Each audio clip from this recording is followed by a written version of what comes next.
Greetings everyone, this is Ohio Dan. I wanted to make a video that really I've been planning to make for some time, but I wanted to wait until after this last presidential election because I kind of figured that people would say, oh, Dan's trying to tell us not to go vote or telling us that voting Republican's not good, he's an anti-Trump or whatever the case may be, and that's not true at all. I did vote for Trump. I think that our situation is at least somewhat better than it would have been if Kamala Harris had been elected. But that's not saying a whole lot. And that's kind of the point that I want to get to in this video, is that voting Republican or voting for candidates that portray themselves as conservative is probably not really going to do much to solve our problems as a country in the United States. I imagine other Western countries, Canada, Australia, Western European countries, they're probably in the same boat, if not worse, in some ways at least, where you have a lot of reasons why the system that's in place is not going to get fixed. And there's probably not a political solution to most of the problems that we face today. And so many people who vote Republican do seem to believe that supporting their candidates, whether it's Trump, who is an outsider, populist type of candidate, or any other supposedly Republican or a conservative candidate, they tend to believe in some cases, there seems to be a lot of people, that they could save the United States from collapse if they could just defeat the Democratic Party often enough. If they can just become the dominant force in all three branches of government in the United States and in other Western countries as well, where they have most of the power. The Democrats no longer have institutional power on paper, at least. And then, therefore, we can drain the swamp, basically, and we can get rid of all these Democrats, and that will make everything affordable again, and it'll make the country fiscally responsible, and all these good things would happen if just Republicans were in office. And I think there are many reasons why the GOP will fail at doing this, even with Trump in office, even with Congress in Republican hands, by a slim margin at least. I still don't think that it's going to be enough to turn things around. And this video is going to be a demonstration of some of these reasons. There really are so many, but these are the ones that I think are most important for why it is that the GOP probably is not going to turn things around, even under a Trump administration. I know he's really trying to shake things up as much as possible, but I don't think it's going to succeed at course correcting. The first reason is that the GOP itself is so fractured that its support base cannot unite behind any particular policies hardly at all. And this is evident with Trump's first administration, where he couldn't even do something like repeal the Obamacare healthcare law. He couldn't even get the Republicans to really support much of anything other than a few particular items, which I'll talk about kind of as part of the problem as well later on in this video, like cutting taxes. Cutting taxes in itself doesn't really resolve anything. It actually makes the debt worse because now you have less revenue, right? Unless you can manage to cut spending, but the Trump administration to a large extent didn't do that. His administration spent more money than the Obama administration the previous 4 years had done. And I'm not trying to pick on Trump. I want to make it clear I'm not trying to indict him on any of his policies from that period. It's just that they weren't able to unite to actually fix anything other than to basically just slow things down in terms of its rate of deterioration. There really wasn't much that Republicans accomplished from 2016 to 2020 overall. I guess you could maybe cite some specific examples and disagree with me on that, but I'm not seeing anything major that reversed course on that. The wall really didn't get built. Healthcare didn't get reformed. We didn't reduce spending. About the only thing we accomplished was cutting taxes. And then when Biden got into office, and COVID happened before that, and then Biden got into office, things really went to shit after that. But I'm not really seeing the successes of the Trump administration in draining the swamp from 2016 to 2020. But you have so many different factions. You have your small government conservatives, your libertarian-leaning conservatives. If I had to put myself, roughly speaking, into one group, it would be with that particular faction. We need to reduce the size and scope of government across the board, including with the military spending. When it comes to everything, We need to be fiscally responsible. We need smaller government. Then you have those that are fascist leaning. Whether you want to call them actual fascists or not, I don't believe that Trump is actually a fascist. I'm not trying to go into that argument, but I'm talking about fascism in its actual literal form, not the pejorative term that's thrown around today, but this idea that the nation state is the most important thing, and the nation state needs to wield its power and more or less be an empire. That sort of mentality that's more important than individual people's rights. Those people tend to vote right-wing. They tend to vote Republican. The people that lean in that direction at the very least. Then you have your big business conservatives, big business supporters of the Republican Party, those that want the business world to benefit by not having someone that has the government come in and stifle everything with overregulation, basically benefiting big business in a lot of cases. No matter whether you think that's good or bad, that's definitely another faction on the right that tends to vote Republican.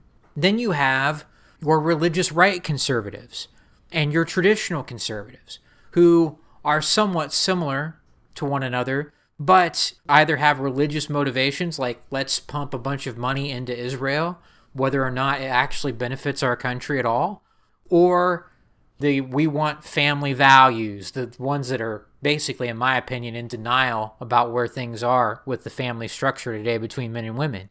They're going to disagree strongly with the small government conservatives who say that we just need to reduce the size of government and not get involved in a lot of these things. And then you have, again, your pro-patriot, fascist-leaning conservatives who will want to ramp up spending on defense but cut everything else. There's no agreement here. There's no agreement among the various factions. And that's been a huge problem on the right for decades. Seems like people don't want to talk about that very much. But there is no unifying entity on the right aside from Trump right now. Trump and his sort of brash way of going about things has managed to kind of temporarily unite these factions to an extent. But for the most part, there's very little agreement with different members on the right. You have so many different points of view that are considered conservative or right-leaning, but on the left, they are far more united. That is something that the Democratic Party, for the most part, has going well for them. Aside from maybe the split between the old-style Democrats, the blue-collar workers that support unions, and then pretty much everybody else that just wants to be part of a victim group of some sort, there's a little bit of a schism there. But for the most part, the Democratic Party is, we'll just give people free stuff. We'll talk about how one group of people is bad and they need to be punished, and another group of people deserves favorable treatment based on the oppressor versus oppressed dichotomy, pretty much Marxist ideology. And anybody that disagrees with us, we're just going to label them racist, sexist, homophobic, and so forth. That's pretty much the Democratic Party platform today. And most people go along with that on the left today. You have some that are disenfranchised, like I mentioned, and would prefer more of what the Democratic Party used to supposedly stand for, but that's not really what they are now. They are pretty much united under the umbrella of, we're going to involve ourselves with all these things, we're going to give people free stuff, we're going to punish the so-called bad guys, we're going to use identity politics hardcore to get what we want through, and anybody that stands in our way, we're just going to call a bunch of names. The Democratic Party is much more united under that, in my view, very disturbing philosophy, very disturbing ideology, but they are far more united under that than the Republicans are. The Republicans are just sort of a hodgepodge of different groups of people that vote against what the left is doing pretty much. And only Trump has managed to really kind of temporarily unite them. After Trump's second term, who is going to do that? I don't know. But the point is that all these factions make conservatives and the GOP weak. It makes anybody on the right that tries to unify an administration or a legislative body under a particular movement, it makes them too weak to do that because there is no unification really. The other part of this is that if you look at these various factions, probably still the most influential faction is your traditional conservatives. But The fact that conservatives, traditional conservatives, are still the most prominent and numerous group of these factions is actually a bad thing, because conservatives don't support moving in any sort of actual direction. Their ideology prevents them from moving beyond the status quo, right? By definition, they want to conserve society. And being conservative in this manner doesn't actually resolve anything. In order to counteract what the left is doing, in other words, you'd have to unite people under the banner of we're going to move in this other direction instead. Whereas conservatives would rather just sit here and talk about how America used to be and how we need to go back to that and live in the past, honestly, in a lot of cases. And that's not going to do anything to resolve our issues.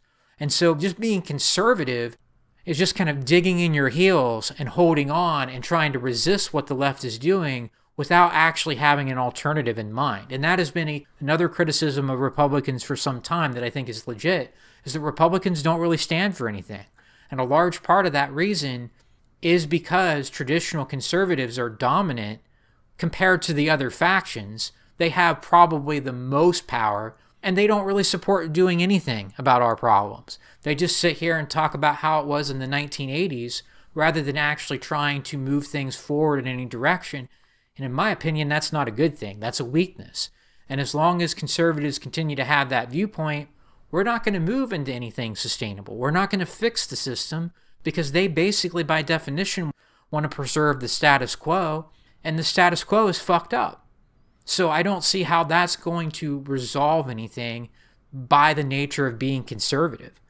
Many Republicans also, along with this, probably most Republican officials today, actually support many of the same policies as Democrats, and they're called rhinos. And the thing about rhinos is that at what point are the rhinos the people that actually want small government, or the people that are actually of a conservative mindset and have conservative values? At what point are those the actual rhinos? Because most Republicans have completely abandoned that, right? At what point are the rhinos the actual conservatives and the mainstream Republicans just another part of the problem? And I think that we're on the periphery of that, where a lot of those that are more or less Republican in name only, like our governor in Ohio, Mike DeWine, for example, who for a while during the pandemic was more popular among Democrats in a poll than he was among Republicans, because he's basically a rhino. He doesn't have conservative values. But, and I'm going to get to this, Ohio being still kind of a purple state, although it is becoming more of a red state over time, how do you get elected as a real conservative, or someone that supports small government, or someone that actually wants to reform things? A lot of people won't vote for somebody like that, and I'm going to get to that toward the end of the video. But again, a lot of Republicans are rhinos. A lot of these officials, a lot of these members of Congress, those that are high up, whether they're members of the Supreme Court or whatever, you don't know what they're necessarily going to do because they're wishy-washy and they go with the political winds a lot of the time, and they're basically Republicans in name only. I know technically the Supreme Court is not made up of Republicans and Democrats, and they are one of the few bastions that's left of conservative rulings, but you can look all the way down the line at the federal level, state level, local level of government to some extent, and a lot of these supposed conservatives do not support conservative views. Even Trump in the past has said that he supports certain red flag laws at the state level. Why would you support that as a conservative? Because that goes against your right to bear arms. How does that really make sense? And so a lot of the supposed conservative Republicans out there aren't really conservatives to begin with. And at this point, I almost think the rhinos are the ones that are actually on the right, and your actual Republican Party, for the most part, is just somewhere in the center, maybe center-right, and support a lot of the same things that Democrats support. So looking into that from a different point of view, why is this the case? Well, a lot of the time, the electorate will not vote for someone that wants to cut spending. They won't vote for someone that actually wants to reform the system, because that's going to be a painful process. To be honest, anything that would fix this country would be extremely difficult to go through, and we would have some hard times in order to set the train back on the tracks instead of having it go off the cliff. And most people are short-term thinkers. Most people are not going to support going through that. They're just going to either vote for free stuff or they're going to go along with who promises to fix things now. And so actual small government conservatives, or even those that might be in another faction on the right that want to fix things from their point of view, they're not going to get anything done. Women vote. It's another way of saying this. And they're not going to vote for someone that says, we're going to get rid of all your benefits for single moms, and we're going to get rid of no-fault divorce, which in my opinion will never be done away with in this society. They're not going to vote for a reformer that actually wants to get things done. Again, maybe Trump is as close as we can get to doing that, but I just don't think he's going to have the broad base of support that's going to be required in the other branches of government to get that done. Maybe you could say he could do it all with executive orders in his cabinet. I really doubt it, because he's still going to have to work at some point with these mainstream Republicans, many of whom are Republicans in name only, as I've just mentioned already. So a lot of Republican voters, they just want lower taxes, right? They're voting almost as selfishly as those that vote Democrat. It's just that they have different incentives. They're not really voting for the future of the country. So if you had a good candidate that said, I'm going to drastically cut spending, I'm going to end all of these things that support women just leaving men in relationships and marriages, and I don't want to get into that too much in this particular video, but I'm going to get rid of no-fault divorce, right? We're going to reverse Me Too. How many women would vote for a candidate that says he's going to reverse Me Too? That's the problem. The electorate itself, to a large extent, wants what we see, and the electorate is stupid and corrupt. And at this point, I don't think that we can turn things around demographically in a way that would cause the electorate to actually wake up and not want to see the system collapse and actually try to fix it. Just voting Republican certainly is not going to be enough to get that done. And then there is the question that I've kind of already talked about with the rhinos of controlled opposition. How many Republicans are just out there so that people waste time trying to work within the system to find political solutions to our problems, when in reality, you still have people coming into the country illegally. You have people becoming more dependent on the state as the middle class is slowly decimated. You have the situation with the education system indoctrinating more young people to believe in a lot of corrupt stuff that is not going to lead them to vote Republican or conservative in the future. The Democrats are still winning the long game. And so what makes sense from their perspective, from the perspective of the ruling class that wants to use cultural Marxism, in my opinion, to erode things to the point where they just take over all the industry that's left, or all the jobs, basically. The government just takes over everything and rules on behalf of the elites, along with large corporations that are also in their pocket. I believe that the long game in that manner is still being won by the left. It's still being won by the ruling class. And so why would they panic or freak out just because Kamala Harris, who was a terrible nominee for the Democratic Party, lost her election? I mean, to some extent, you could argue that Trump is a threat to them, but I think they're still winning the long game. And I think they know this. And so they'll just keep importing people. They'll just keep indoctrinating children. They'll just keep making people poorer and more dependent on the government and certain big corporations. And they'll just continue to play this blame game and look at these people, they're bad because they're racist and sexist. They're the ones that are to blame for the situation at hand with the economy, with our culture being decadent. They're the ones to blame. Go after them. And they're just going to continue to do what they do. And so to a large extent, you could argue that Republicans are just controlled opposition. There's a great limit to their power for reasons I've already described. And to some extent, it makes sense to let them have a certain amount of power, but essentially just distract them while they continue to be successful playing the long game, having their ideology put in force. The Supreme Court is a good example of this. So many conservatives, so many people on the right put so many eggs in the basket of the Dobbs decision, reversing Roe v. Wade, and The states are still going to allow for abortion. The Supreme Court might be conservative for now, but everything else in the government, aside from the Trump administration that's coming in, is basically in the pocket of the elite still, or the left, if you want to call them that. You could argue that they all are, to some degree.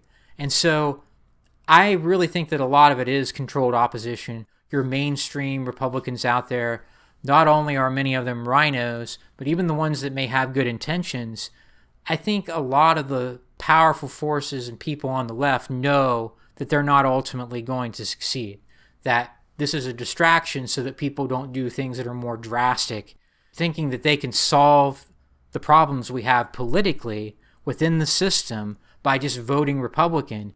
And the longer that people think that things can be fixed that way, the longer they can maintain the illusion of choice, the longer they can more or less play this long game of indoctrinating, importing, brainwashing, and just using the political devices they have at hand to get people to vote for the left until they have a one-party state anyway, whether it's 20, 30 years down the road or not that long. So I really think that a lot of it is controlled opposition, knowing that Republicans have these problems, allowing them to win some elections or have a certain amount of power while just continuing to play that long game. So above all, I think we can expect these politicians to do pretty much nothing about the critical issues that we face, like uncontrolled immigration, the complete lack of family cohesion today, our massive skyrocketing debt. Nothing's going to be done by Republicans to fix these problems. It doesn't matter whether they have control of Congress. I know Trump is trying to learn from the mistakes that he made with his 2016 presidency, with that term in office. He's trying to fix those mistakes so that he can do better in this administration, and maybe he can to some degree, but I don't think that Republicans or Trump or anybody else is actually going to solve our overall big picture problems. I think things are going to continue to deteriorate, maybe at a slower rate. It's more a matter of putting some resistance toward this, cutting spending where Trump can, and making the economy a little bit more functional for a while. But I don't think it's going to have the long-term effect of actually fixing the debt. The debt, what, we're $36 trillion in debt now? That might not be right. That's not going to get paid off. We can't even pay the interest on this now. And no amount of voting for Republicans is going to change that, unless they're going to ratify a balanced budget amendment right now. And it's probably too late already. Right? Are we going to fix the situation between men and women? Are we going to get rid of no-fault divorce now? Now that you've had all these millions of bastard children growing up without any sort of positive male role model? Is that going to fix anything, or is it too late? I think it's probably too late for this country. I think other Western countries fall into the same boat. They may not have the amount of debt that we have in the USA, but they have a lot of other social problems. A lot of them already have no rights as individuals, no right to free speech, no right to bear arms. The UK is probably the leader in that right now, honestly.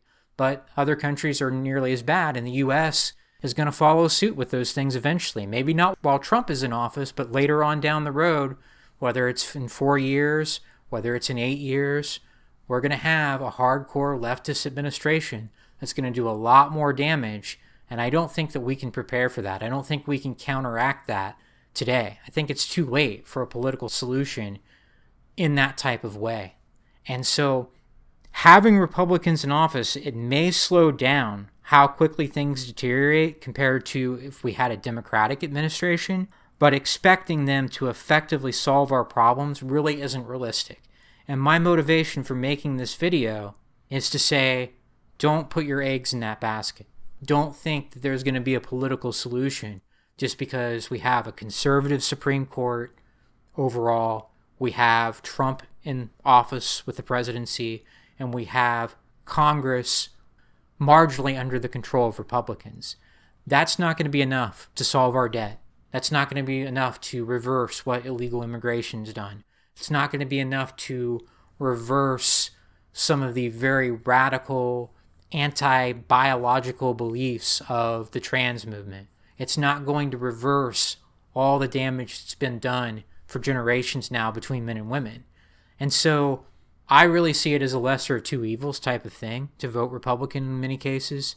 If you did have someone that genuinely wanted to fix our problems, they wouldn't get elected because people just want free stuff or lower taxes. And so just based on that, our debt problem's never going to get fixed. So I would be careful with that, guys. I'd be careful with thinking that Trump or any other Republican is going to actually solve the problems that we face as a nation. They might slow down the bleeding. They might make things a little bit better or at least level off in terms of things like inflation for a while. But then again, some of these proposals like the tariffs and whatnot, that may actually make prices go up again. So we're better off by quite a margin, I think, than if we had a Harris presidency, which would just be a continuation of what we had for the last 4 years, other than it being worse. We'd probably just have more radical social policies and more cracking down on men's issues and more cracking down on the so-called bad men. We'd have more problems, but having Trump in office and having Republicans nominally in power now, I don't think that's enough to actually fix things. I don't think it's going to reverse course on things. It's just going to slow down the rate at which things are deteriorating. And I think it's a mistake to believe that there could be a political solution to our problems by just voting for Trump or voting Republican. That might be relatively good, but it's not going to actually make the situation better over the long run, in my opinion.